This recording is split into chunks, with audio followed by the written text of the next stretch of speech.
And what's the difference between that and taking on investors when you guys launch this? Well, you definitely have to take on investors in anything you do, no matter how much money we had or not. Like, there's no reason to put yourself in financial disarray where you're 100% on the line for everything. Yeah. I'm old school, and I think it's important for investors to see that you have skin in the game. I wouldn't have it any other way, just on principle. It's good to show that you're putting in your lifeblood and everything that you've worked for, no matter how little or much that might be. But it's just not smart to put all your own money up. Yeah. There were several people who wanted to invest. And these people you didn't reach out to, they you told them what you were doing? We reached out to a lot of them. Some of them would talk, especially in Chicago. Once you get to that higher echelon of people, a lot of people talk amongst themselves, of course. Yeah. And that's where reputation and credibility come in a long way. Yeah. Is because once someone has a bad experience, it's gonna resonate with other people. Yeah. But we also had plenty of investors that we didn't take. Why is that? It's not just about the money. A lot of them are strategic investors. Everyone that I think, I truly believe everyone that's currently invested in Gino and Marty's brings or have brought something to the table that isn't just financial. And I think that's important too.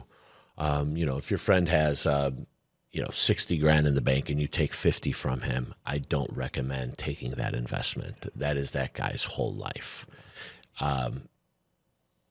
If it's more of a lifestyle investment for him, if he can be a strategic partner and bring some marketing value, maybe some celebrity exposure, then you're more confident in taking someone's money. But you have to pick and choose the right people. Yeah. It's not just about the dollar amount. And then the people that you wanted to invest, what was that outreach like from your guys' perspective? Like, is it, hey, we're launching this really cool restaurant, we want you guys to invest? Or was it more like, this is what we're doing, what do you think? I think, Martin and I had slightly different approaches.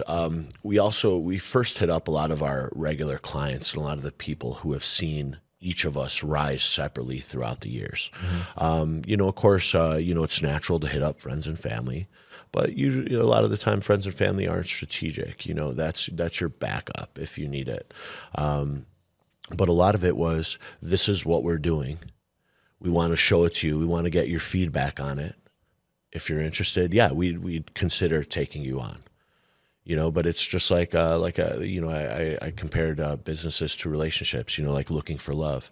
If you really like that girl at the bar, are you going to be super aggressive and thirsty and say, hey, let's go home right now? Well, she's probably going to be like, no, I'm not going home with you. Yeah. But if you play it cool and you play it off, I don't need to take you home.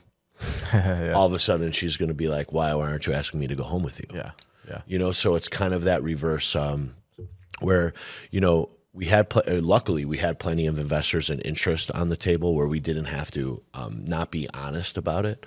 But you can't be too thirsty. You can't be too, hard up for the money. If people don't want to invest, that's fine. Maybe this isn't the investment for you. Talking someone into it, hard selling them, will probably create problems for you in the future. Those are the people who might be the first person to say, "Hey, Gino, you weren't at work that one day, and I invested you to be there every day, and now you're not. And I'm, I want to pull out, or I want to sue you guys, or I'm not happy." No, it creates problems in the future. So you want to make sure that everyone's drinking the Kool-Aid and on the same page, and we're all investing into something that is more than just the dollar.